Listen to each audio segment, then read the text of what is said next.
Så får vi jo lige mig med, og vi får også mine 2 tamrotter med, Josefine og Jesus. Husk at promenere og promotere, skriv kun søde ting om min film. Og når man promenerer, betyder det, at man betaler for at se mine film, og det må man meget gerne være sød og fortsætte med resten af januar måned. Også de andre måneder, så nu ved I også det. Denne her film kommer til at koste 300.000, og det er bare så I ved det. Så nu ved I netop også det. Og det er bare så I også ved det.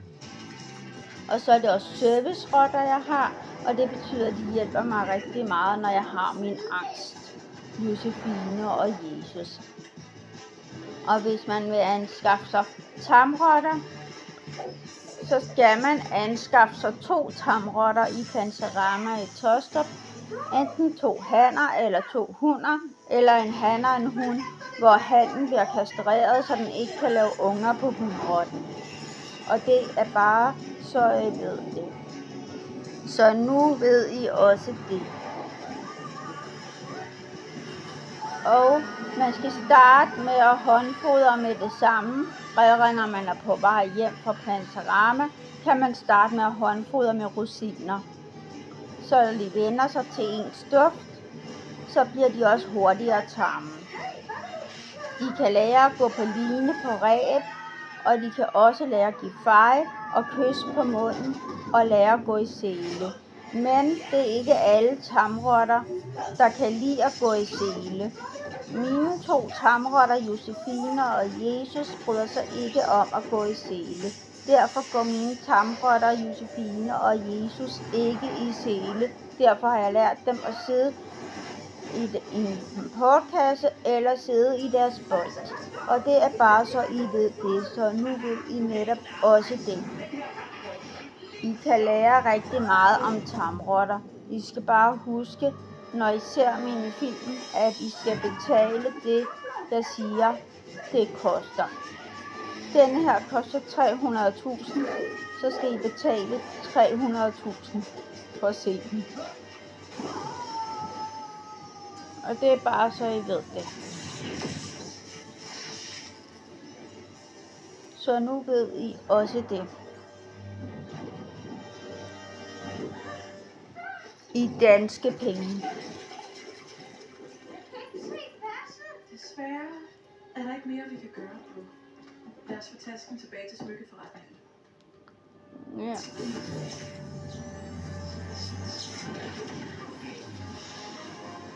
Sådan der. Og vi får jo ret meget med på denne film, og det er bare så I ved det, så nu ved I også det. Uanset hvad der er sket her, er der ikke længere spor af det. Den, der står bag alt det, er meget velorganiseret. Han slap væk endnu en gang. Men den her gang ved vi, at han er en yderst intelligent hvad? som er i stand til at bruge banebrydende mennesketeknologi til sin egen Vi fordel. kan få ret meget med på denne film, og det er bare så I ved det, så nu ved I også Vi må det. finde denne mystiske karakter. Koste hvad det vil. For jeg Ja. frygter, at han ikke stopper her. Selv uden Basse. Han holder måske endda øje med os lige nu. Ja. Mac, jeg hører den lyd komme fra det der skab. Ja.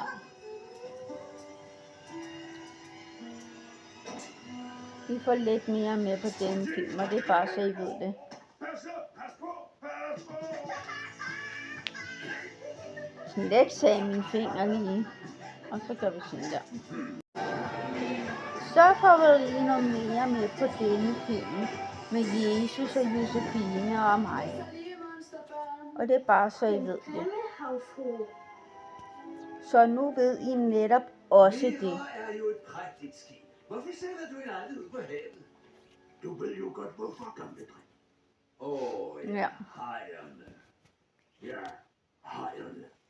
Jeg kan lide Let siger min finger lige. kæmpe måger og alle de andre hæsligheder, der er hjemme i vores by. Men hajer, de får mig til at ryste i mine værelser. Ja. Så vær på mig! Sådan der.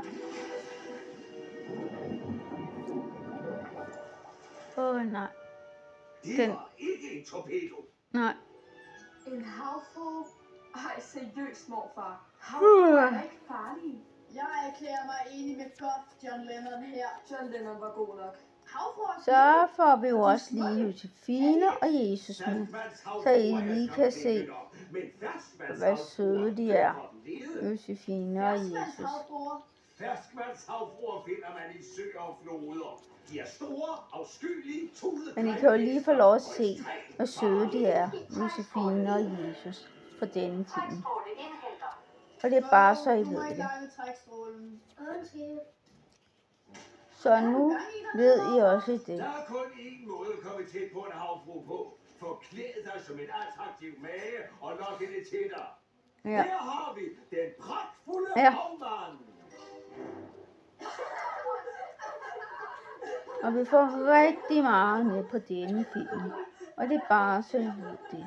Så nu ved I netop også Ja tak, så må det. det være nok. Lad os Så kan vi jo lige få lidt mere med på denne film. Så I får lov til at se Jesus og Josefine. Så I selv kan se, hvor søde de er. De er meget søde, Josefine og Jesus. Du lugter af makrelbrud. Kan du pakke dig? Lad mig med mig.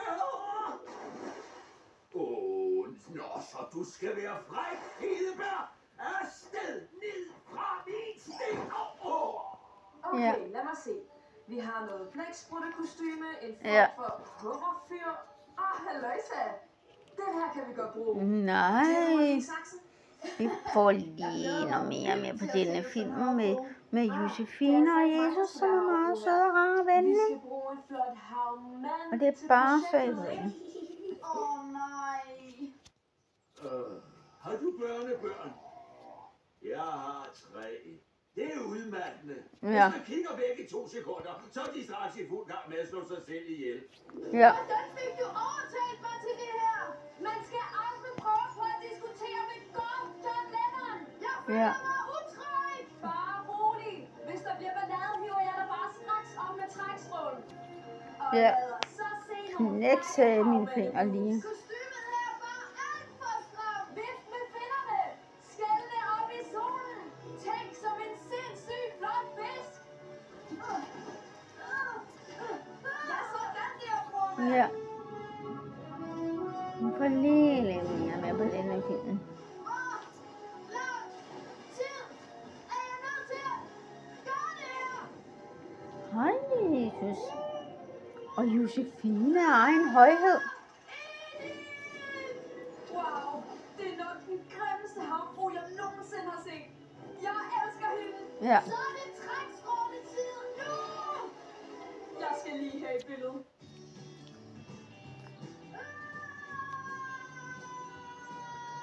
Så vi lige får lidt mere med på denne film. Jeg siger det til mor. Okay, 2 sekunder. Ups, min fejl. Hold da lige ro, du er svært at sigte. Og ikke kig bagud. Ikke kig bagud. Hvorfor siger du dog sådan noget? Nu er jeg nødt til at kigge bagud.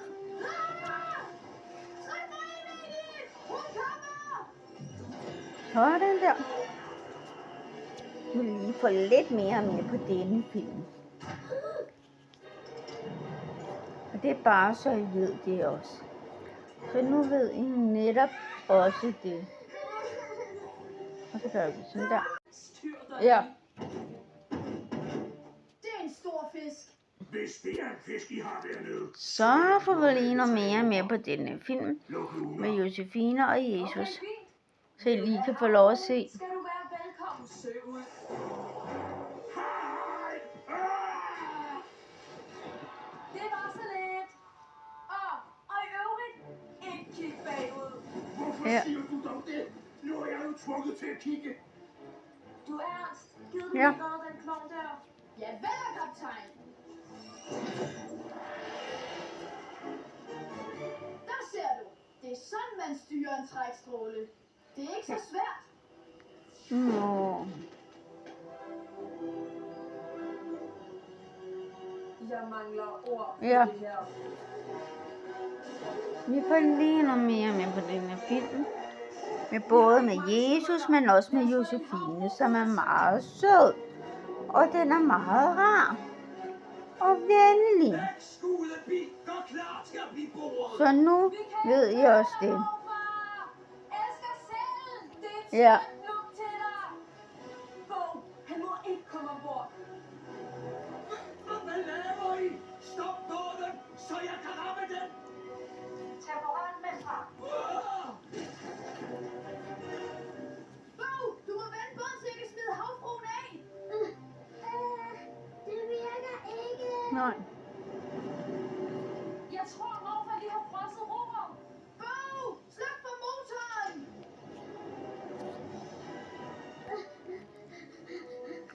Vi får lige noget mere med Josefine og med Jesus, så det er bare så I ved. Så kan I selv se, hvor søde de er. For de er meget søde, og det er bare så I ved det. Så nu ved I også det, at de er meget søde.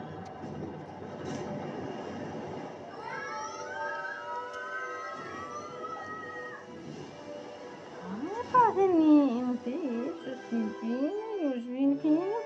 Og lille Jesus. Nå. Vi gjorde det. Hun er fri. Lad os håbe, hun vil være mindre knæven fremover. Ja.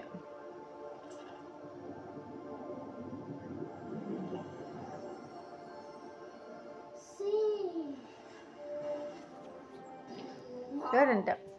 Minus knæven og max lex. Hvad skete der lige der? Vi har lige gjort en vigtig opdagelse. Ja. Der findes slet ikke ferskvandshavfruer. Nej. Havfruer hører hjemme i saltvand. Ja, og så gør vi lige sådan der. Okay så.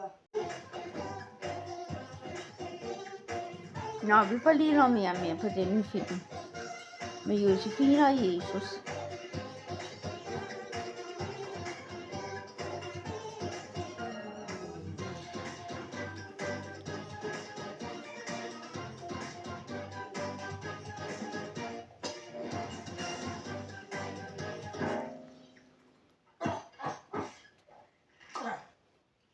Nå, hva'?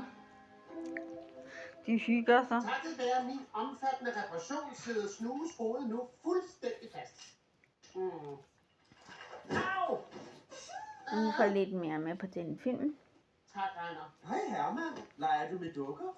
Snue er ikke en dukke, okay? Han er en avanceret edderkoppelokkeflue. Ja. Ja, jeg droppede alt det der børnepjak, da jeg flyttede i min nye lejlighed. Wow, Peter, er du flyttet hjemmefra? Ja. Ja, jeg er blevet for gammel til at blive hængende i barndomshjemmet og lege med Ja. dukker. Bare jeg var gammel nok til at flytte ud. Så får vi Josefine med.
Og så får vi også mine 2 tamrotter med, Josefine og Jesus.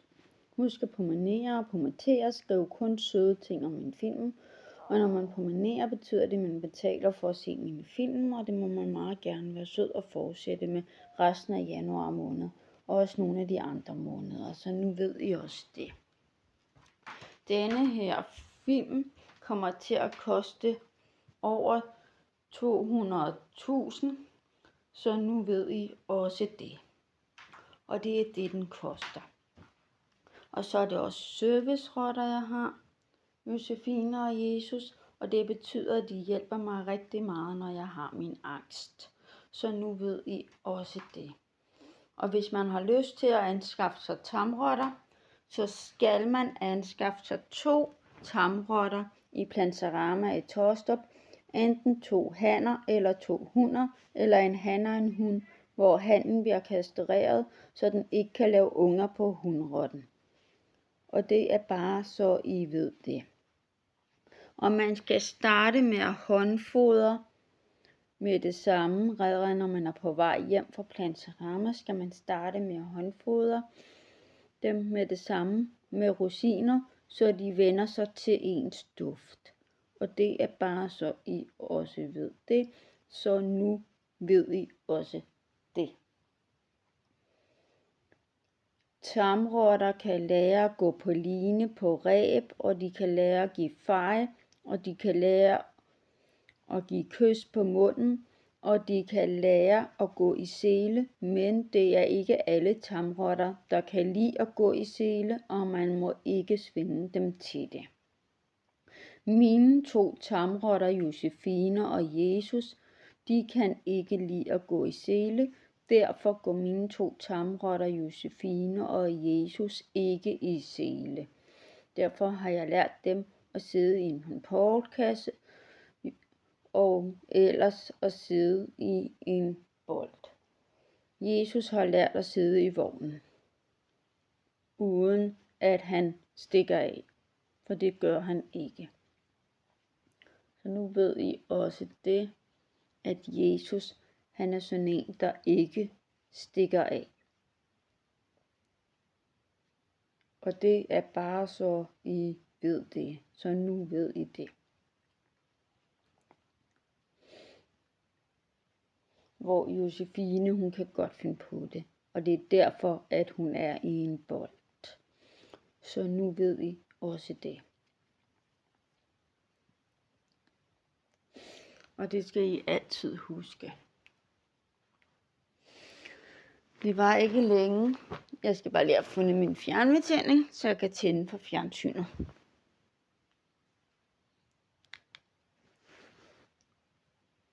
Videre spreder sig til vores børn og unge.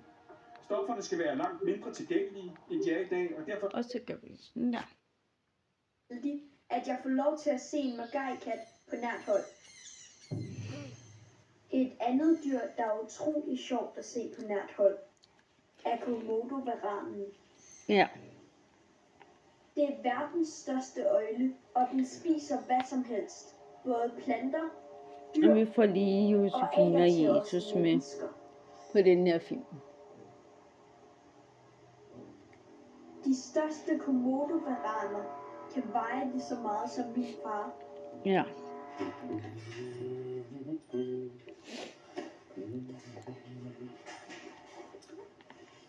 Sådär. Og vi får ret meget med Far har den her film. gedekidetøjet op, klar til varanerne. Ja. Og en fisk til at lokke dem ud af buret med. Ja. Så vi skal lukke de ud af burene. Så jeg er klar, hvis du er klar. Er I klar? Så går vi. Komodo-varanen Ja. er et af de farligste dyr, jeg skal fodre her i dyreparken. Ja. Et bid fra en komodo-varan kan være dødbringende. Ja. For mellem tænderne har den giftkirtler. Ja.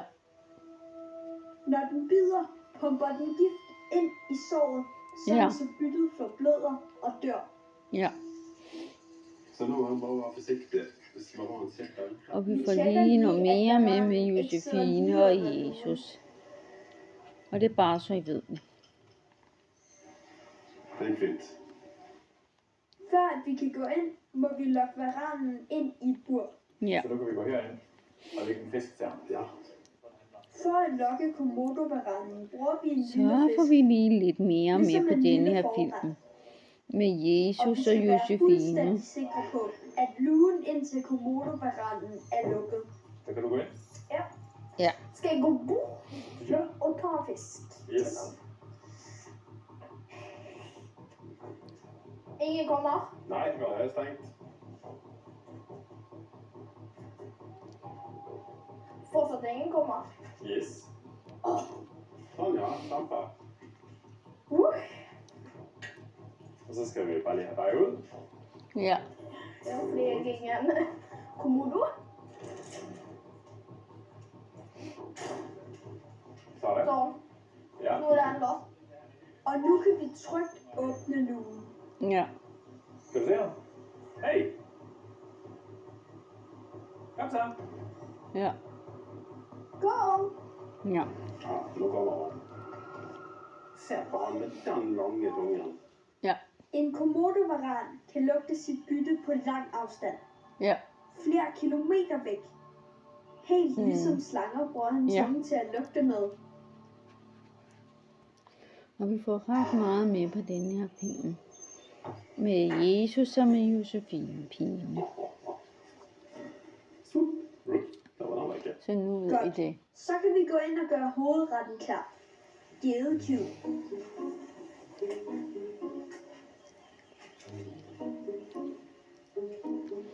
Så er den der. Så er det om at finde et godt sted at hænge gedekidet op. Ja. Der kan gå 3 uger mellem hver gang en komodovaran spiser. Ja. Det bliver spændende at se, om han er sulten. Ja. Sådan der. Sånn. Så skal vi lage en god knut da. Ja. Skal vi ta en båtmannsknopp eller en dansk kjerringknut da? Ja. Vi tar en dansk, ja. En komodovaran er stærkere end både far og Brian, så Ja. vi må finde en rigtig god knude. Ja. Sådan. Sådan skal Ja. man. Ja. Der kommer han. Der gik lykken op. Ser han ørerne? Sådan. Det kommer. Komodovaranen venter ikke på at se tingene an. Nej. Den går direkte efter maden. Og så. Han bommet. Ja. Han bommet til ham. Oj, oj, oj. Her er det kaffe, vet du hva det er. Shit. Hon Ja. vet liksom inte trixa. Ser han smeller han ned mens han drar. Det er lidt voldsomt at se på, Ja. men også ret sejt. Se på det der.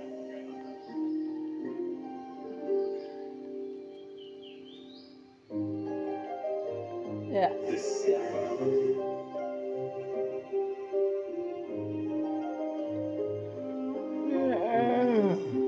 Jeg synes slet, at den ligner en dinosaur. Ja. Eller måske en drage. Den er lidt skræmmende, Ja. men jeg er vild med den.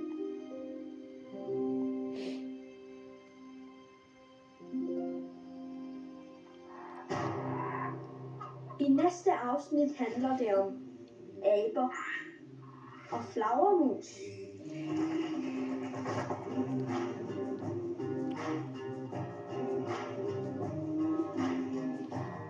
Jeg skriver sådan der. I dag Vi bor får vi lige ude lidt i mere med. hønsehuset, og det betyder, Med at hønsene er ude, Jesus og med og så må vi Josefine. komme derind.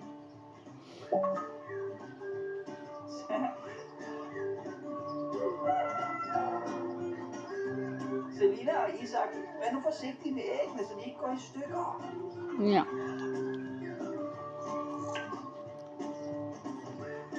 Så, nu er den helt tom. Ja. Og hvad siger du, Isak? Skal jeg tælle dem? Ja. Okay. 1, 2, 3, 4, 7, 9. Og der er et, der er i stykker. Skal jeg tælle det med? Og Ja. det går jo ud. Ja. Jeg lægger dem tilbage. Det er sådan. Ja. 1, 2, 3, 4, 7, 9. Ulla, pas nu lidt på. Ja. Se nu det rod, I har lavet. Selina, flyt hellere æggene, så må jeg tælle dem et andet sted.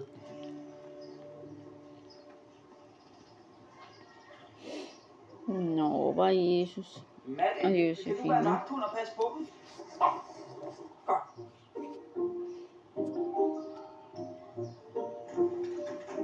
Jeg tjekker lige, at der ikke er hul i nettet. Ja. Nå, alt i orden. Matte, hvad laver du her? Du skulle jo passe på æggene. Ja, jeg går hen og tæller dem nu, Selina. Ja. Her er de. Lad mig så se.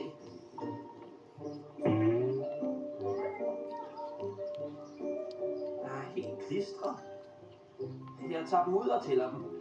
Er det ikke en god idé? Så får vi jo lille Jesus med, som er meget sød og rar og venlig. Og det er bare så I ved det. Lad os så se. 1, 2, 3, nej.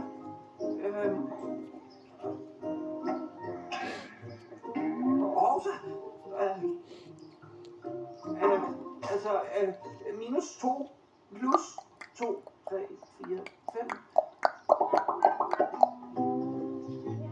Nej. Det tæller med, Smula. Ej. Det er så 5 minus 1. Vi skynder os at spise det, før de kommer. Jeg spiser skallen. Så får vi jo lige endnu mere med på den her film. Med Jesus og med Josefine pigene.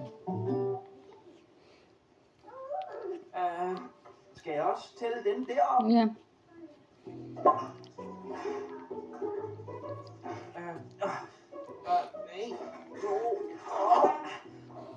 Og så tæller jeg 1, Ja. 2, 4. 4 minus 1. Josefine og Jesus, som er meget sød og rar og venlig. Et æg tilbage. Maddie, vi har gjort rent bord.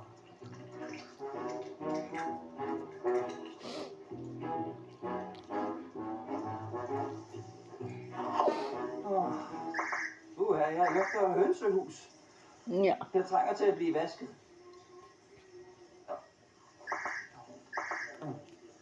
Har I noget parfume, jeg må låne? Nej. Så får vi jo lige endnu mere med på denne film. Både med Jesus, men også med Josefine. Og det er bare så I ved det.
Tamrotter med Josefine og Jesus. Husk at promenere og kommentere, skriv kun søde ting om en film. Og når man promenerer, betyder det, at man betaler for at se mine film. Og det må man meget gerne være sød at fortsætte med resten af januar måned. Også alle de andre måneder, og så vil jeg blive rigtig glad. Denne her film kommer til at koste over 100.000. Så nu ved I også det. Og det er bare så I ved det. Og så er det også servicerotter, jeg har. Josefine og Jesus. Og det betyder, at de hjælper mig rigtig meget, når jeg har min angst. Så nu ved I også det. Og hvis man har lyst til at anskaffe sig tamrotter, så skal man anskaffe sig 2 tamrotter i Planterama i Tostrup. Enten 2 hanner eller 2 hunder. Eller en han og en hund, hvor hannen bliver kastreret, så den ikke kan lave unger på hunrotten. Og det er bare så I ved det også.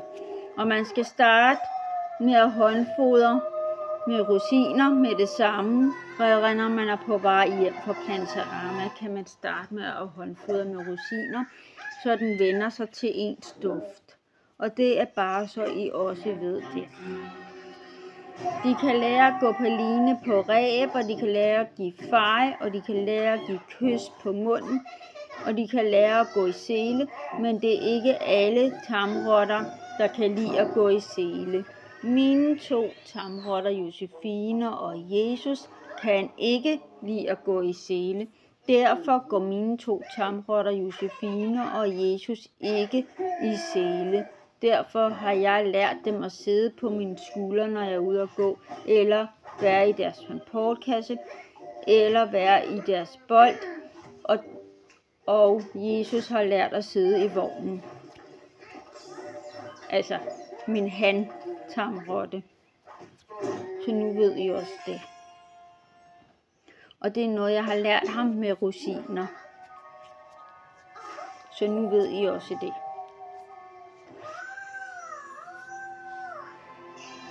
Så det er meget vigtigt, at I altid husker det.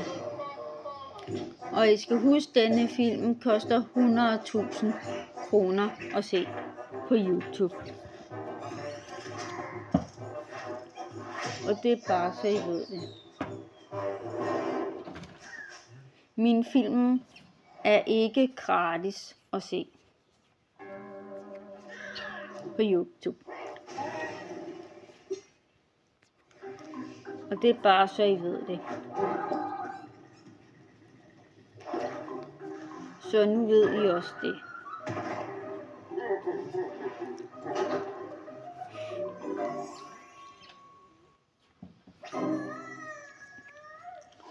Og nu drikker Jesus vand fra vanddunken. Men I kan også lige få lov at se Josefine også. Og måske får I også lov til at se min kæreste Louis på den her film. Kun måske. Så nu ved I også det. Det er bare så I ved det.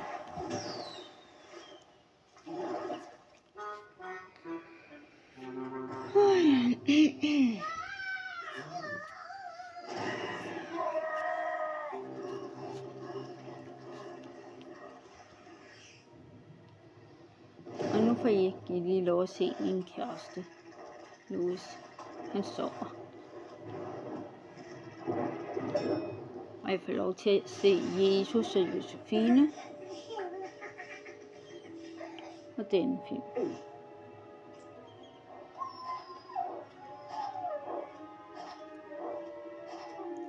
Og Jesus og Josefine er lidt kærester. Så nu ved I også det. Og det er bare så I ved det. Så nu ved I netop også det.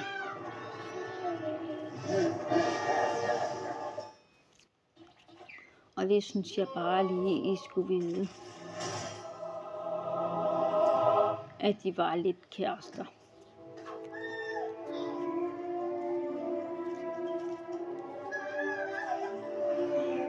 Så det ved I hvert fald nu.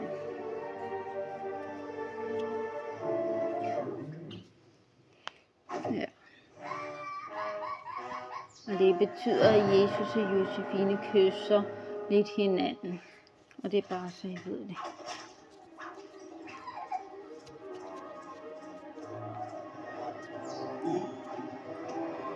Så nu ved I netop også det.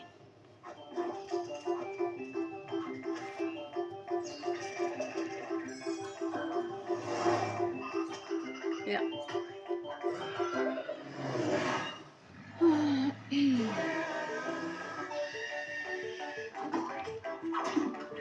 Men vi får ret meget med på denne film. Og det er bare så I ved det. Med Josefine og Jesus. Så nu ved I netop også det. Og det må I altid bare huske. Og vi fik visne. Og Josefine og Jesus.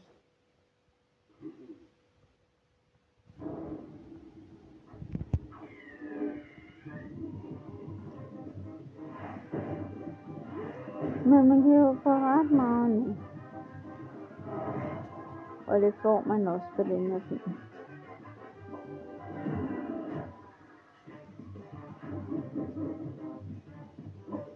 På fredag har jeg hjemme i dag. Så ved I det fra arbejde. Så der skal vi på arbejde.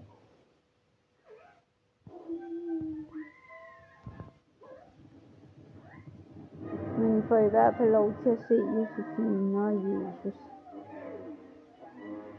på alle de her film. Men I skal betale for at se dem. Og det får min kæreste Louis med. Og Josefine og Jesus.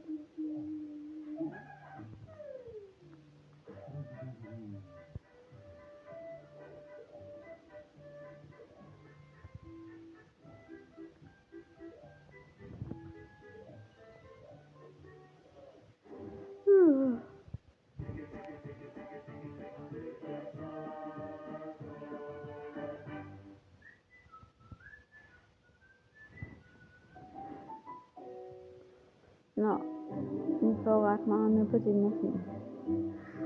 Med Jean. Og klokken 20 går Ramazan i seng for at sove. Så nu ved I det. Hej Josefine. Nå, nu er det Josefine, der drikker vand.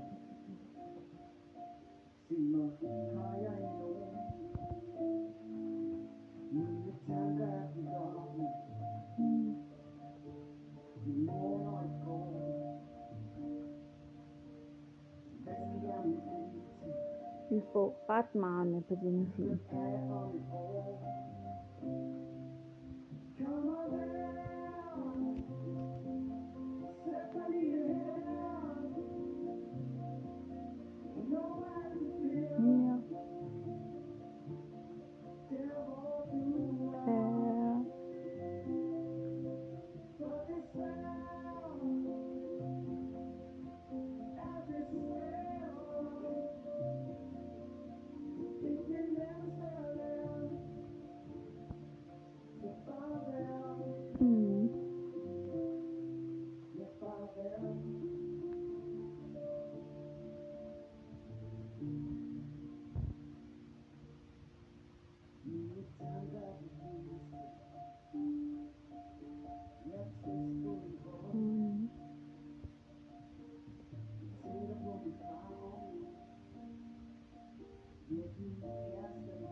Ja.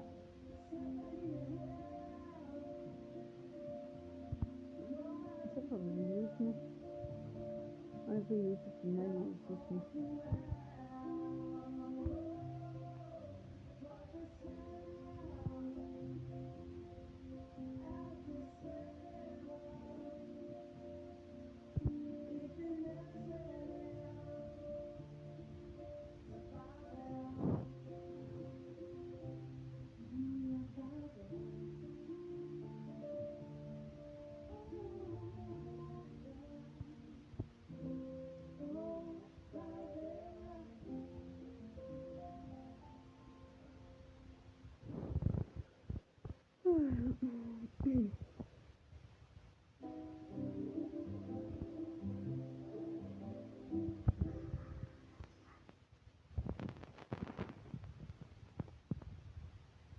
Ja, nu går Ramachan i seng for at sove. Fordi nu er klokken 20. Jeg er altså overhovedet ikke træt. Nå, Men jeg skal bruge ret meget energi i morgen. Så det er nok en god idé lige at sove lidt. ja, det er det.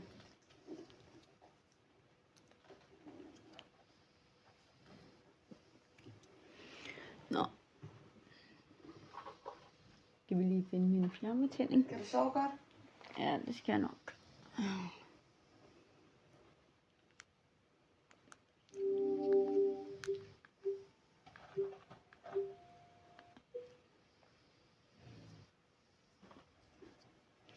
That we reached, a conclusion where our American colleagues said, "Oh, sorry, it was totally misunderstanding our ambitions." There's clearly a disagreement. We agreed that it makes sense to try to sit down on a high level to explore whether there is Vi får jo Josefine og Jesus med på den her film. Og vi får også Louis med of the Kingdom of Denmark. på So den this is film. the work we will start. Whether that is doable, I don't know. I hope, and I would like to express that it could take, down the temperature. We have now had like 13 months with this ongoing discussions in social media, and this Men is actually the Trump, very han first skal time ikke have when we noget could som sit helst down af Grønland. at a top political level to discuss it. And it was a great opportunity also for Vivian and I Det skal han to ikke. go up against the narrative because Nå, I it's to. not a true narrative Josefine og that we have, Jesus no egen Chinese højhed. warships all around the place. According to our intelligence, we haven't had a Chinese warship in Greenland for a decade or so. So from that perspective, it was a very constructive meeting. As I said, frank discussion among equal partners, and now at least we have to give it a try. Do you want to add anything? No, I think it's very Vi important får lige lidt mere med Josefine og Jesus. Så I kan se, hvor søde de er. Også når de ligger og slapper af sammen. But that doesn't mean that we want to be owned by the United States, but as allies, how we can strengthen our cooperation to solve our interests. Yes. Thank you very much. Question today. Our colleagues, do you see any compromise ahead of you? You said a little on the possible compromise that there will be between the president's wish to acquire Greenland or have control of Greenland and the red lines for the Kingdom of Denmark. Jeg vil og det er bare så I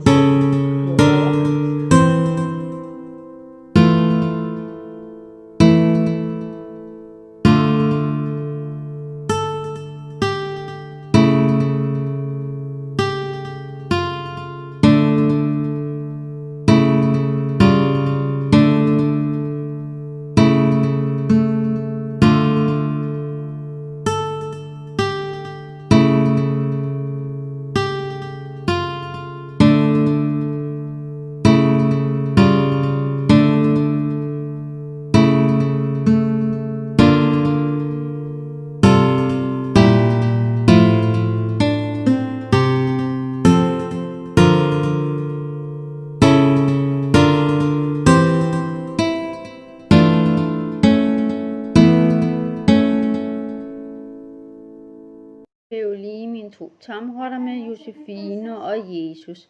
Husk at promenere og promotere, skriv kun søde ting om en film. Og når man promenerer, så betyder det, at man betaler for at se mine film. Og det må man meget gerne være sød og fortsætte med resten af januar måned. Også nogle af de andre måneder. Denne her film kommer til at koste over 99.100.000. Så nu ved I også det. Og se på YouTube. Og det er bare så I ved det. Så nu ved I det. Og så er det også servicerotter, jeg har. Og det betyder, at mine 2 servicerotter, Josefine og Jesus, hjælper mig rigtig meget, når jeg har min angst. Så nu ved I også det. Og hvis man skal anskaffe sig tamrotter, så skal man anskaffe sig 2 tamrotter i Planterama i Taastrup. Enten 2 hanner eller 2 hunder, eller en han og en hund, hvor hannen bliver kastreret, så den ikke kan lave unger på hunrotten. Og det er bare så I ved det. Så nu ved I netop også det. Og det er bare så I ved det. Så nu ved I det.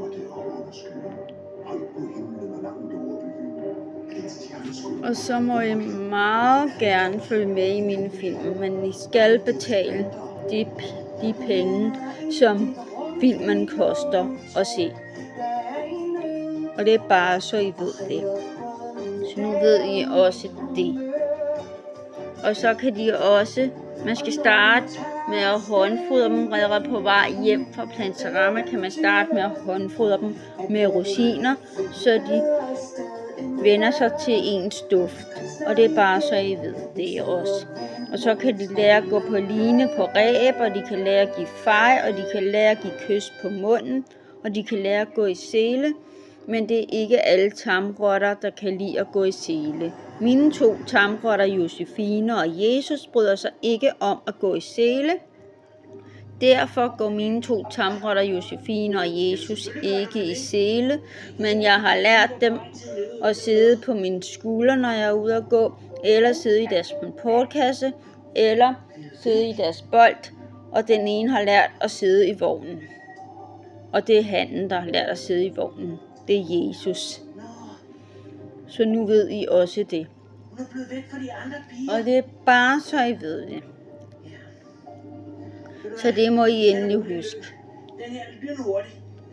Så nu ved I også det.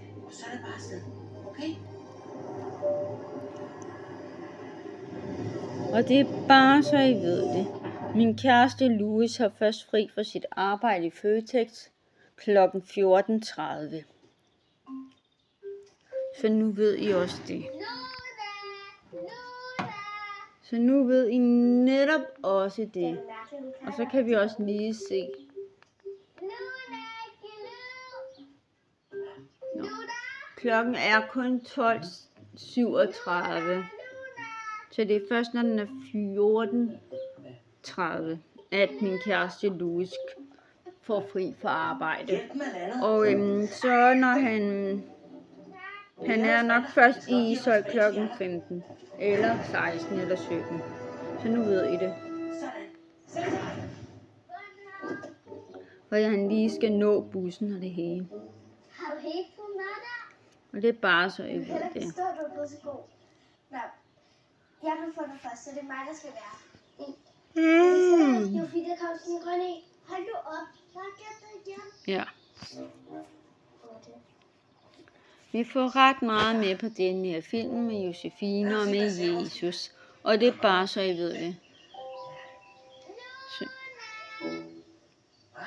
Så får vi lige noget mere med på denne her film med Josefine og med Jesus, som er meget søde. Og det er bare så I ved det, så nu ved I det.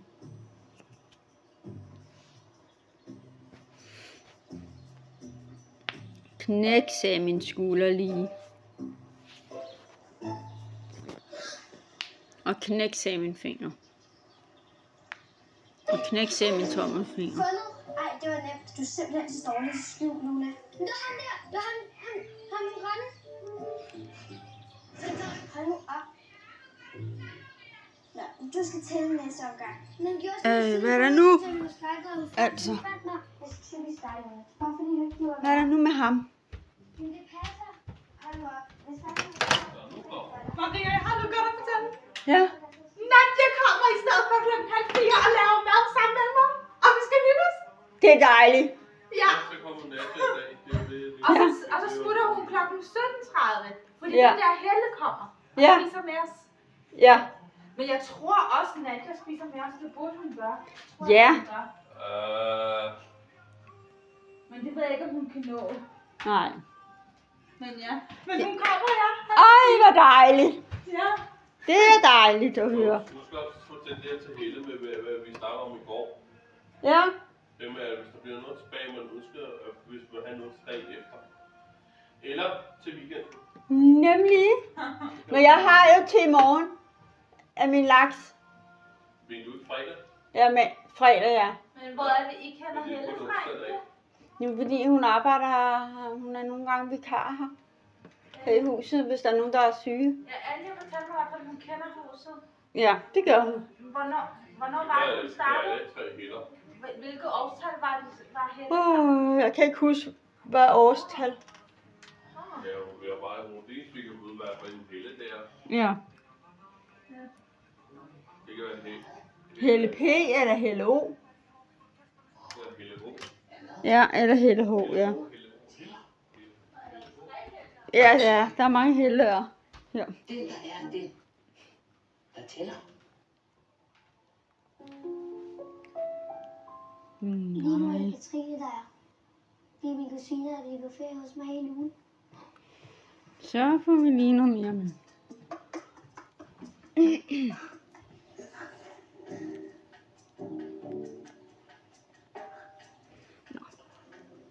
Jesus og Josefine, min lille skattepige. Josefine, hun er en skattepige, og Jesus er en skattedreng. Så nu ved jeg også det.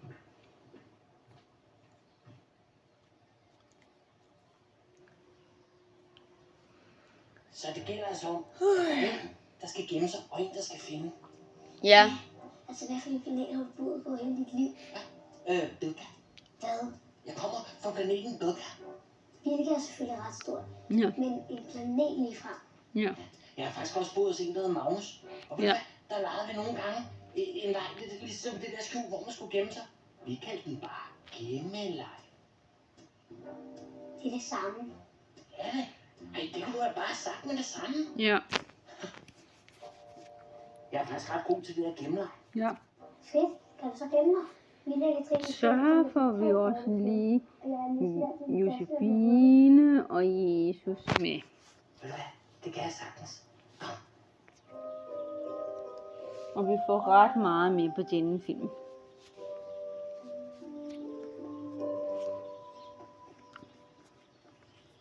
Og det er bare så I ved det. Jeg må altså ikke gå ud. Hvem siger det? Det siger min mor. Hvorfor det? Fordi hun er bange for, at vi bliver væk. Ja. Jamen, er det ikke det, der er meningen med sådan noget gemmeleg? Ja. At man bliver væk? Eller skjult? Jo. Det er også rigtigt. Ja. Og din mor er heller ikke med i vejen, vel? Nej. Hun opdager det aldrig. Kom, vi går bare lige ud efter nogle grene. Sådan der.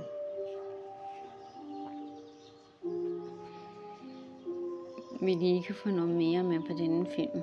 Med Josefine og med Jesus. Sig kuk, kom frem. Luna. Sådan der. Hvad det klør. Det er mit ben, det klør rigtig meget.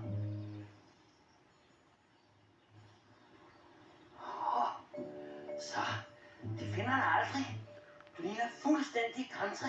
Gør jeg? Ja. Prøv at se derovre. Hvad? Sådan. Sådan Du er der. fuldstændig skjult. Du er nærmest usynlig. Så får vi lige noget mere med. Luna? På denne film. Og det er bare så I ved det. Så nu ved jeg også det.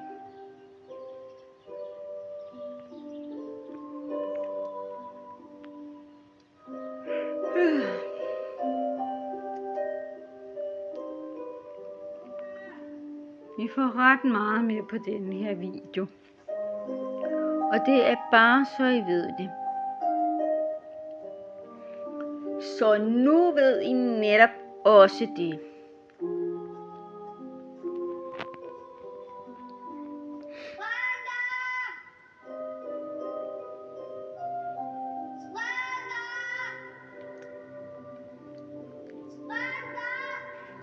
Sådan der.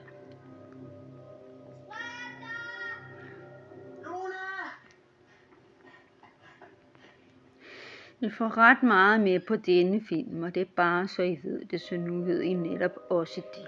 Luna!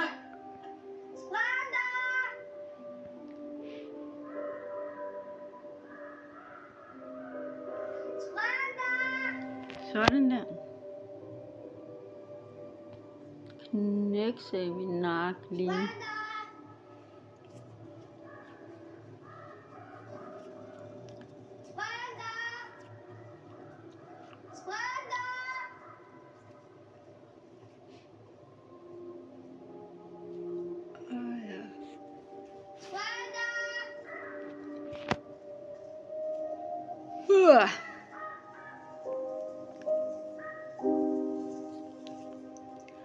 Sådan der.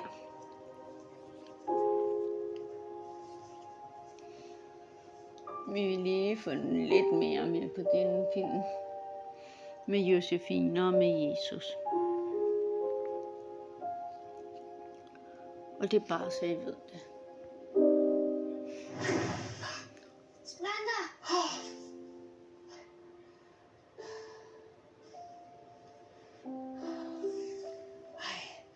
Så godt må du aldrig nogensinde gemme dig igen. Nej. Hvor er vi? Vi er her. Jeg fulgte bare lyden af din stemme. Ja. Ved du ikke, hvor vi er? Sådan der. Vi skulle have lyttet til din mor. Vi skulle ikke have været gået ud af haven. Vi er blevet væk. Ja. Væk? Nej, altså. Det er også min skyld. Så vi vil lige få lidt mere med på denne her film. Jeg sørger for, at du hele tiden blev fundet. Sådan der. Gimler er superhelt. Altså. Men vi kan få lidt mere med på denne her film med Josefine og med Jesus, som er meget søde og rare og venlige. Og det er bare så I ved det også. Hvad? Fodsporene. Jeg tror, der er noget, vi kan finde tilbage på. Sådan. Nå ja, vi følger bare fodsporene tilbage. Ja. Vi skal nok skynde os, hvis vi skal nå det, inden Josefine bliver urolig.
Tamrotter med Josefine og Jesus. Husk at promenere og promotere. Skriv kun søde ting om en film, og når man promenerer, betaler man for at se mine film, og det må man meget gerne være sød at fortsætte med. Resten af januar måned. Også alle de andre måneder. Denne her film kommer til at koste over 50-100.000. Så nu ved I også det. Det er bare så I ved det.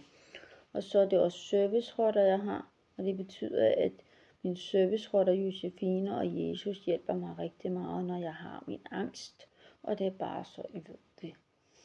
Og hvis man har lyst til, eller vil anskaffe sig tamrotter, så skal man anskaffe sig 2 tamrotter i Planterama i Tostrup.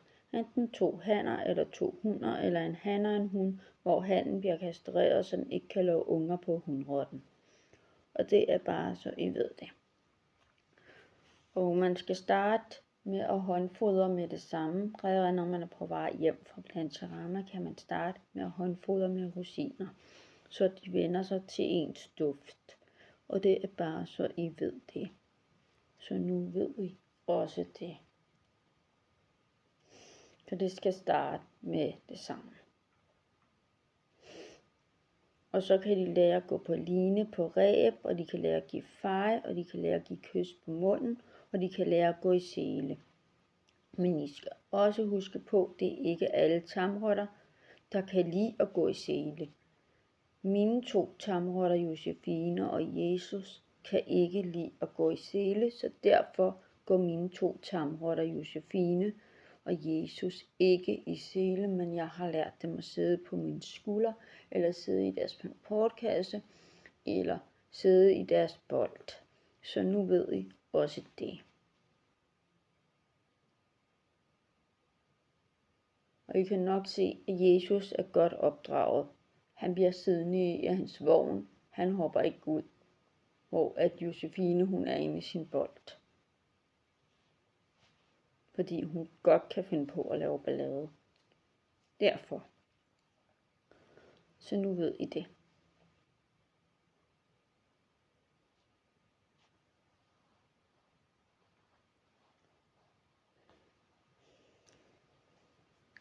Så nu ved I også det. Og hvorfor jeg er hjemme fra arbejde i dag, det er fordi jeg har dårlig mave.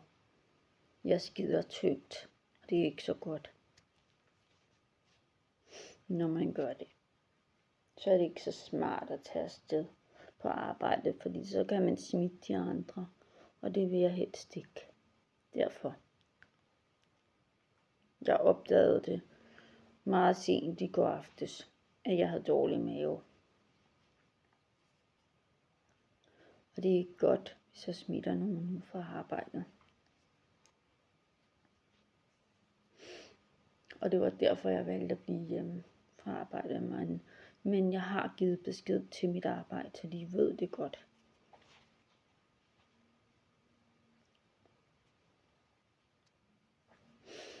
Så det har ikke været så rart.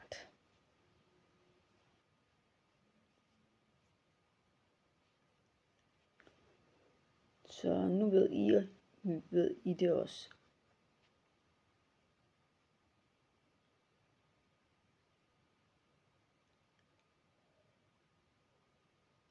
Og I skal huske at betale for at se mine film.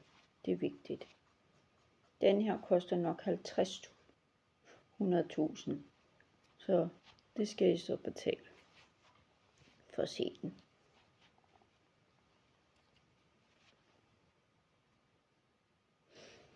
Og så skal de jo gå ind på min bankkonto. På et kort.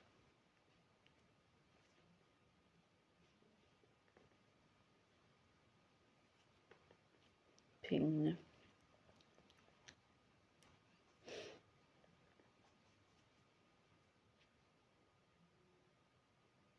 Og det er bare så I ved det.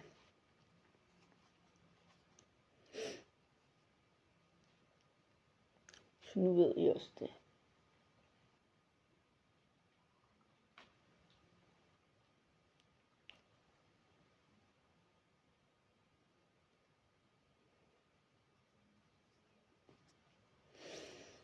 Og det er bare så I ved det.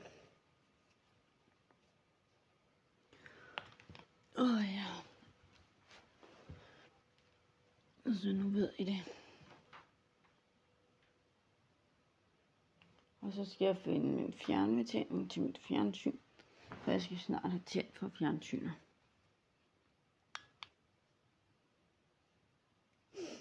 År. Ja. Og det var altså ret længe. Ja, man kan sige, det er ikke så længe hos os, men lang tid hos vores møder, men uden Ja. turen tager det lang tid. Ja, det er. Mhm. Jeg er lidt morsyg, hva'? Så det var heldigt. Ja, det kan man godt sige. Ja. Så, nu klatrer vi. Og det er svækket sig. Ja.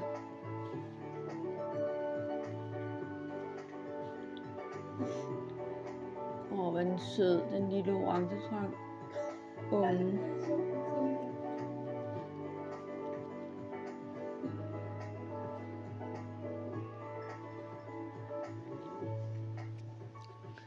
Så får vi også lige lavet det med.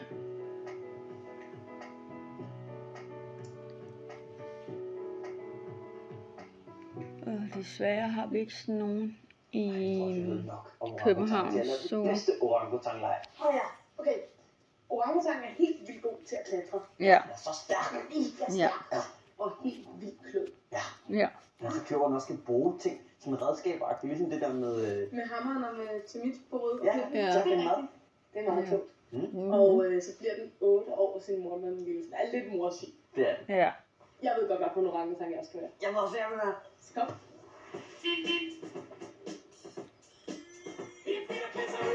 Ja.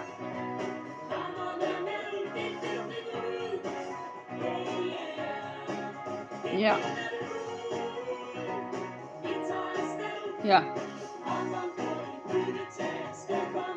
Ja.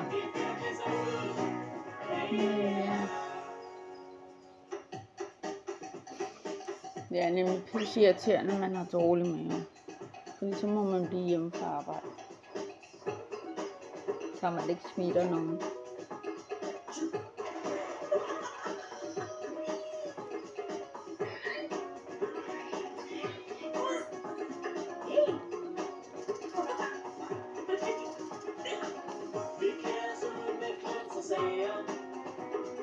Ja.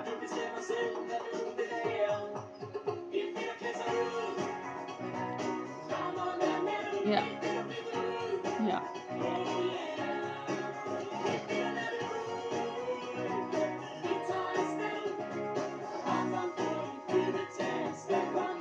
Ja.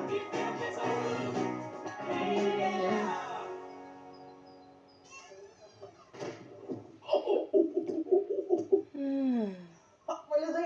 En sej orangutan, der lige er. Jeg har en lang arm her. Helt orangutan. Ja. Men jeg er ikke bare en orangutan. Jeg er professor Abehjerne. Han er lige verdens klogeste dyr. Og jeg har bare læst en hel masse bøger. Ja. Jeg ved rigtig mange ting. Så klog. Ja. Hej mor. Mor? Det er sådan, prøv at jeg er professor Abehjerne. Jeg er sådan en mande-orangutan. Nej, fordi jeg er nemlig den lille søde orangutan-unge, og jeg hedder Nuller. Ja, og jeg vejer kun 8 kilo, og du er min mor. 8 kilo, det var ikke så stort. Nej, det er meget lille Ej, det er abe. lidt ungt, men det er sådan, hvor jeg er altså en mandeprofessor Abehjerne. Nej, du er min mor. Prøv selv at åbne din kittel. Nej, jeg har bryster. Ja, og så Katrine, hvor kom de fra? Jeg ved det ikke. Jamen, så, okay, Ja. så skal jeg jo nok være mor. Ja. Det skal du nemlig. Jeg ved slet ikke, hvordan man er mor. Altså, sagde du lige, du er verdens klogeste dyr, eller hvad? Mm-hmm. Jo, det er jeg. Ja. Så vil jeg læst en masse bøger om, hvordan man er mor. Ja, det har mødre nemlig, og derfor er de rigtig gode til at være mødre. Så det skal du nok finde ud af. Ej, så betyder det jo også, at det er mig, der bestemmer det hele. Ja? Jo, Ja. det gør mødre jo. Så det er mig, der skal bestemme. Jamen, jo, så er det dig, så bestemmer du. Og du er sådan en lille baby, der slet ikke ved noget. Ja. Ja. Og jeg er professor Abehjerne, så jeg skal bare lære dig det hele. Fru professor Abehjerne, ja. Fru professor Abehjerne. Okay, så siger jeg bare, at jeg skulle lære alle abeungerne. Ikke? Ja. En hel masse ting, som jeg har lært. Og så Ja. og du er også en abeunge jo. Så lærer vi sådan en Ja. abeskole. Ja. Okay, så kom. Så får vi jo lille Jesus med Kom, lille muller. sammen med Josefine. Det er lidt hurtigt.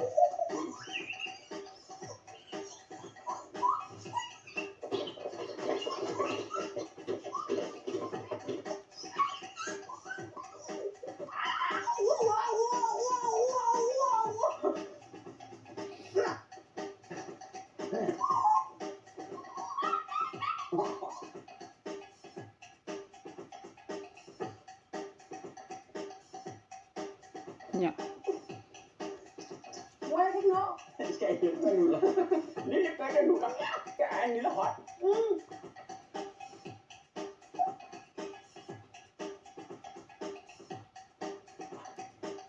Sådan. Vi får ret meget med på den her film. Med lille søde Jesus. Og også Josefine.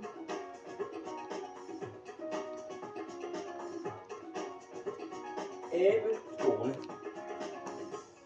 Professor Abehjerne erklærer hermed Abeskolen for åben.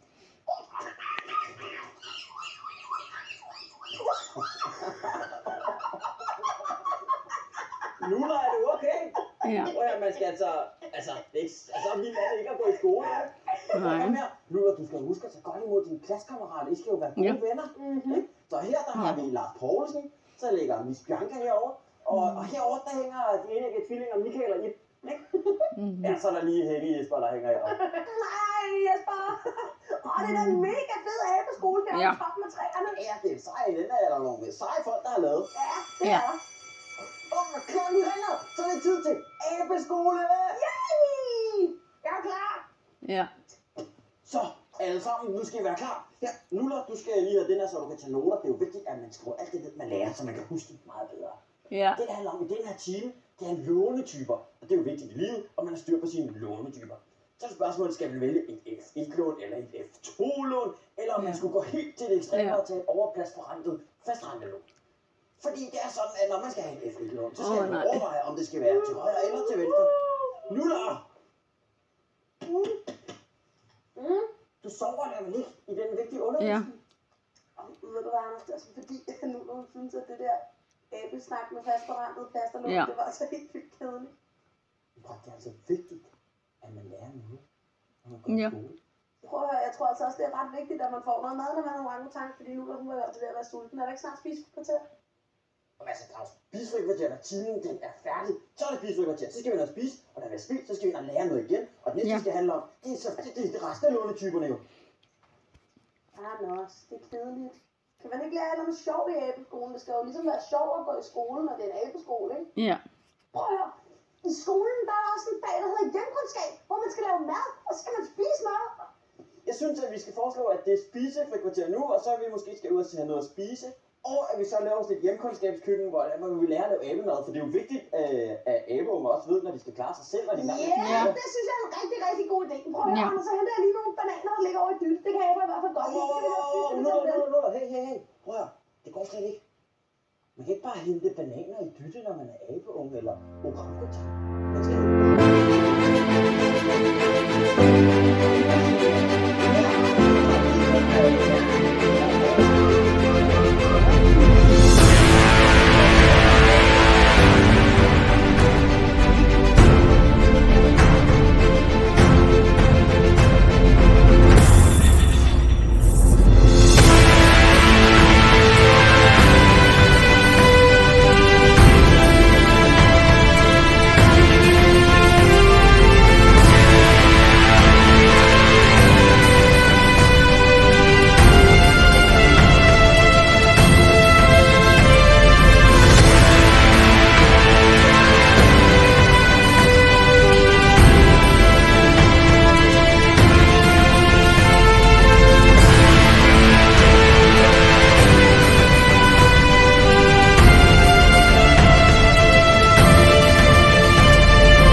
Så får vi med 2 tarmrotter med, Josefine og Jesus.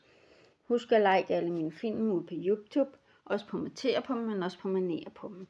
Skriv kun søde ting om mine film, og når man promenerer, betyder det, at man betaler for at se mine film. Og det må man meget gerne være sød at fortsætte med resten af januar måned. Også de andre måneder. Så nu ved I også det. Og så koster denne her film 3900.000, og det er bare så I ved det, at se på YouTube. Den der trækvogn I kan se på videoen, den er købt på Temo. Så nu ved I også det. Og så er det også servicerotter jeg har, Josefine og Jesus. Og det betyder, at de hjælper mig rigtig meget, når jeg har min angst. Så nu ved I også det. Og hvis man er interesseret i tamrotter, så skal man anskaffe sig 2 tamrotter i Planterama i Taastrup. Enten 2 hanner eller 2 hunner, eller en han og en hund, hvor hannen bliver kastreret, så den ikke kan lave unger på hunrotten. Og det er bare så I ved.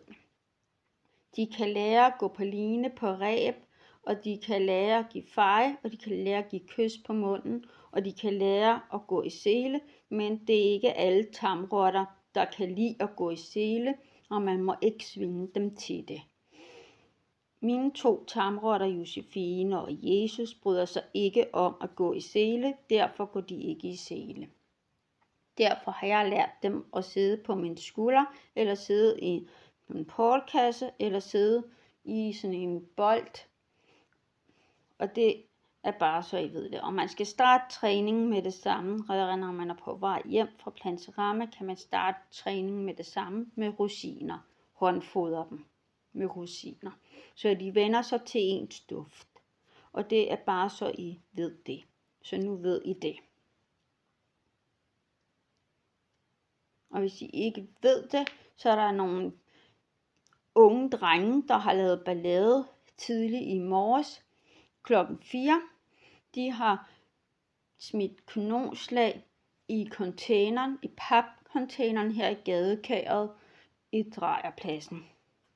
Og der har været ildebrand, og vi har måttet have fat i brandvæsenet. Og det er bare så I ved det. Derfor vil vi gerne have overvågningsvideokamera, der kan optage ballademagerne, så vi kan finde ud af, hvem det er, der har gjort det. Og så de også kan få en dom på det. Og det er bare så I ved det. For det er ikke i orden, det de har lavet. Det er det ikke. Og de skal straffes. Det skal de.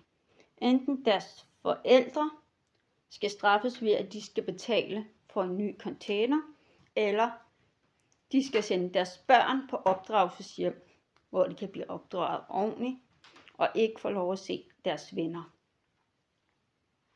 Og jeg mener det, for vi er trætte af det. Det er ikke kun sket én gang, det er sket mange gange. Det er derfor, vi er ved at være godt trætte af det her i gadekæret i Ishøj, Drejerpladsen. Og nu skal det altså stoppe. Det skal det. Så nu skal der altså gøres noget, så det stopper. For det er ikke længere i orden. Det er det altså ikke. Så nu ved I det.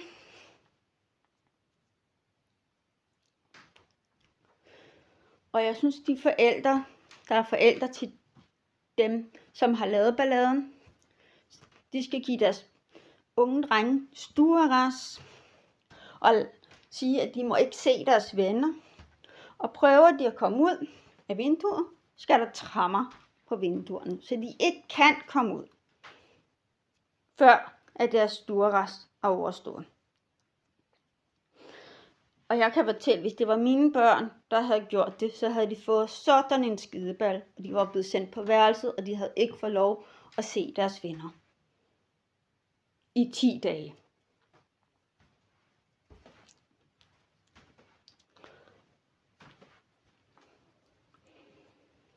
Så I er nødt til at gøre noget ved jeres teenage-drenge. Fordi det er ikke i orden. Det er det altså ikke. At de laver ballade og smider kanonslag i containeren. Det er bare ikke i orden. Endda i papcontaineren. Og det er ikke i orden. Det skal stoppes, og det er nu, det skal stoppes. Det er faktisk lige nu, at det skal stoppes. Hvis jeg havde set, hvem det var, så var jeg gået ud og taget fat i dem og givet min røv fuld. Og så havde jeg lavet en anholdelse af dem.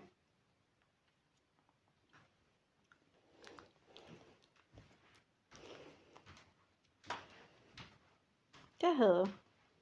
For jeg har sådan nogle tips, man kan bruge. til håndjern.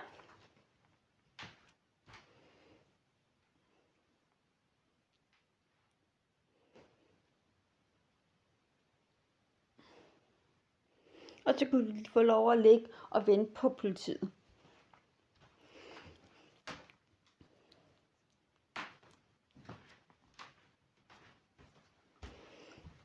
Og jeg er ligeglad, om der ligger sne.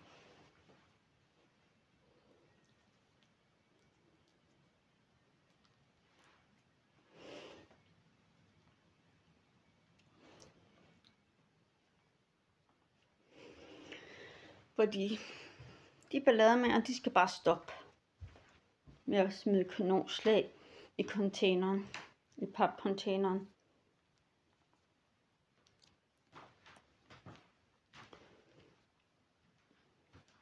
Og hvis forældrene ikke snart gør noget, så tager jeg selv hånd over og giver min røv fuld. Så bruger jeg karate imod dem.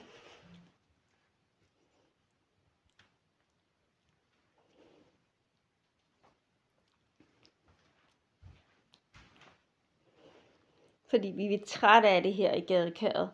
Vi er simpelthen trætte af dem. Af de der ballade med de der drengetræer, de laver. Fordi det er ikke i orden. Det er det altså ikke. Det er ikke okay med kage. Og de skal simpelthen have en ordentlig kæmpe skideballe. Og hvis det bliver nødvendigt, så send dem ind, til de får stuerras på værelset. Og de må ikke se deres venner.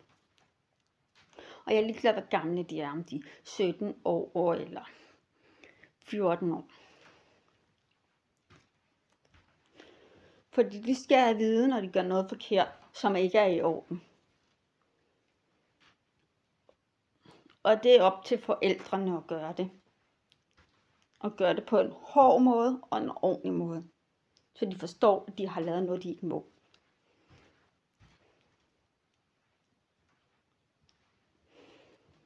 Så det her, det kan forældrene ikke bare lade som ingenting. Det kan de ikke. De er nødt til at gøre noget. De er nødt til at gøre noget med deres unge drenge. Give dem stuerras. En hård stuerras.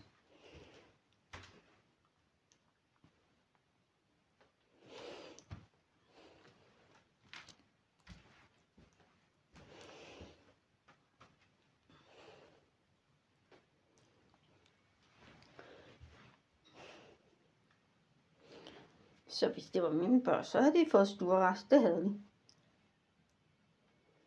Og de havde ikke fået lov at se deres kammerater eller venner. Det var bare ind på værelset, og det var med det samme.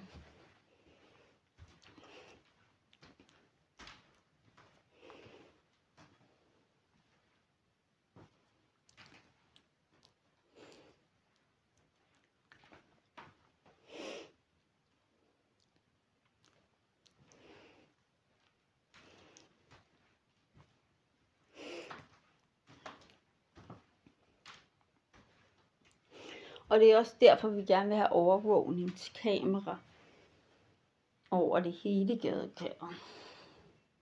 Drejerpladsen. Og det skal være video.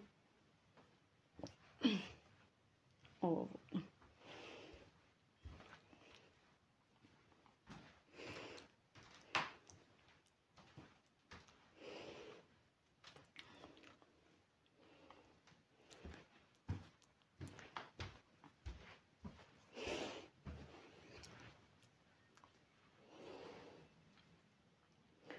Derfor. Også fordi vi er trætte af det. Nu. Vi er ved at være godt trætte af det.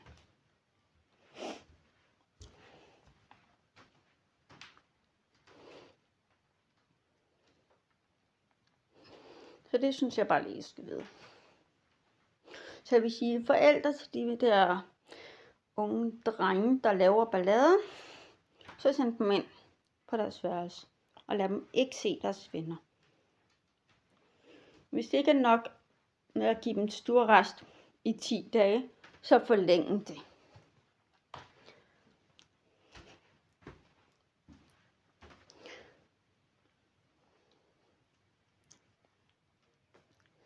Sådan, så de virkelig får respekt.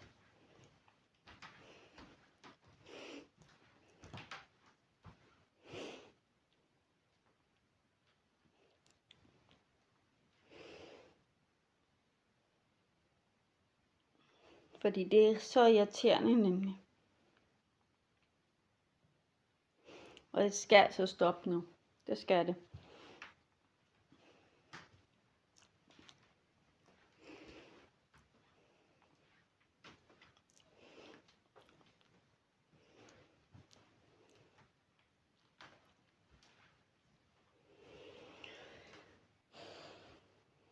Fordi det er jo drengetræer.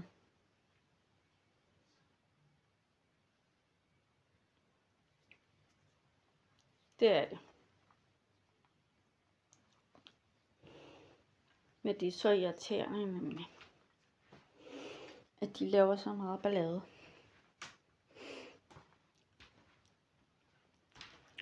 Det er også derfor, de skal have en i røven. Det er jo lige, man ikke må slå. Men de kunne godt trænge til det, at få en i røven.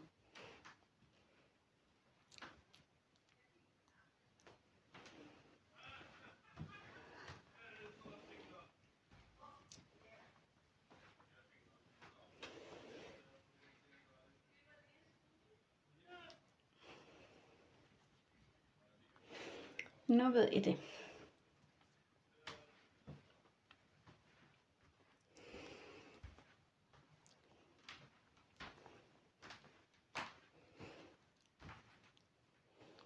Og det er bare så I ved det.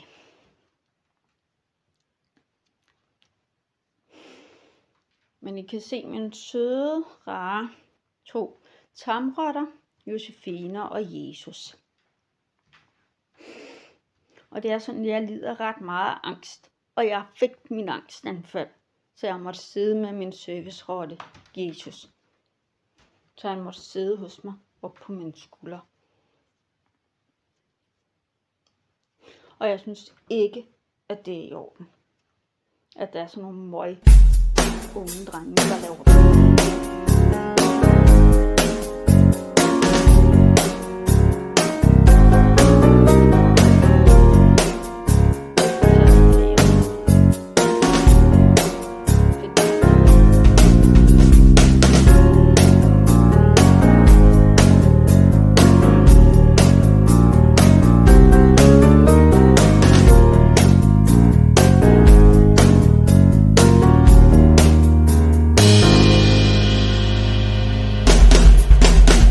Mm-hmm.